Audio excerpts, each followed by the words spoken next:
So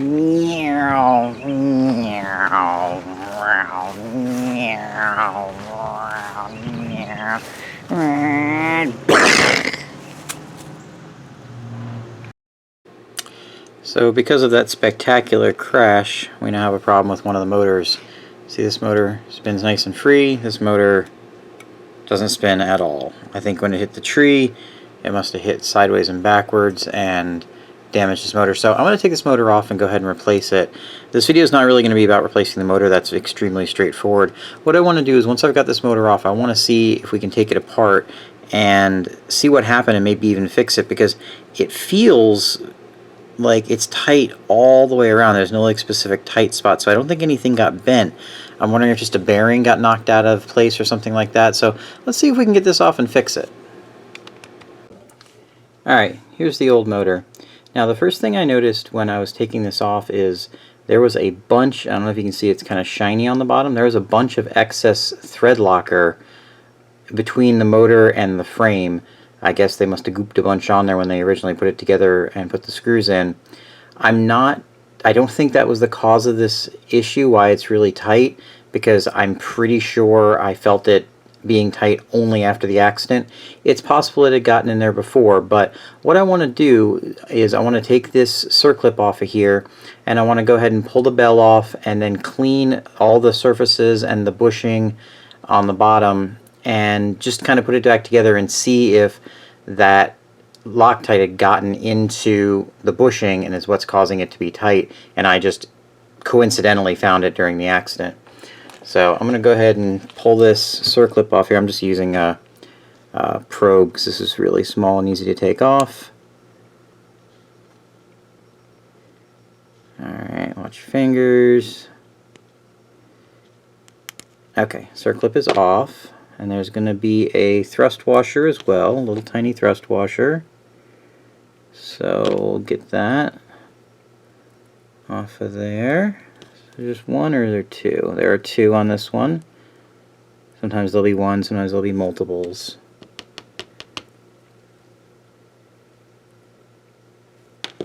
Alright, let me just go ahead and pull the bell off now. Cool. That thrust washer should just fall off. Good. Now there's some goop. You can see all that thread locker in there. Now it looks like these are actually bearings and not bushings, which is nice. Yeah, these are bearings. I figured these would have bushings in them. Got a thrust washer from the top as well.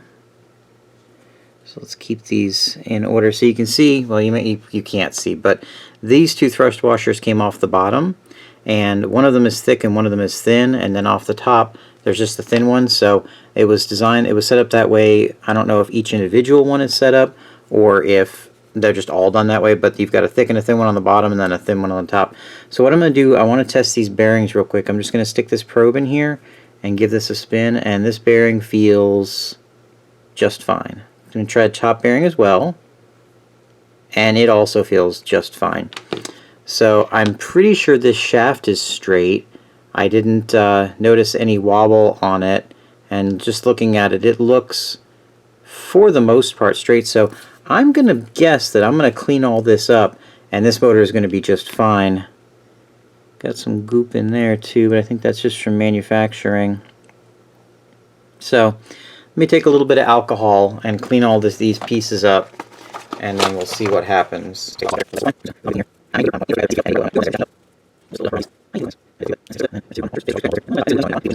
Let's get this put back together. So I'll put the bell back on first. That just snaps through, and now, as of right now, that feels absolutely perfect. Alright, I got the circlip back on. As you can see down here, I did not use the thinnest washer. I tried to get it together with both of them on there, but I couldn't do it. That's not to say it can't be done, but my fingers and my tools just could not get it back together. Now, holding this and pulling the bell up and down, I don't really feel any play. So, also, now that it's back together, it is, oops, it is smooth as silk again, working perfectly. So, I can't be certain whether they put too many washers in to begin with, whether the Loctite got in there and made it sticky, or if something got in there during the crash and bound up the thrust washer on the bottom. So anyway, cleaning it up took care of the problem. So what the moral of the story here is, if you have a bad motor and you replace it, go ahead and take a look at it and take it apart and see if it's something simple. Take it apart, clean everything, put it back together, see if you can fix it, because there's nothing wrong with this motor now. And you know, these are 10 bucks a piece, so a few minutes of my time saved a decent amount of money, and now I've got another spare motor.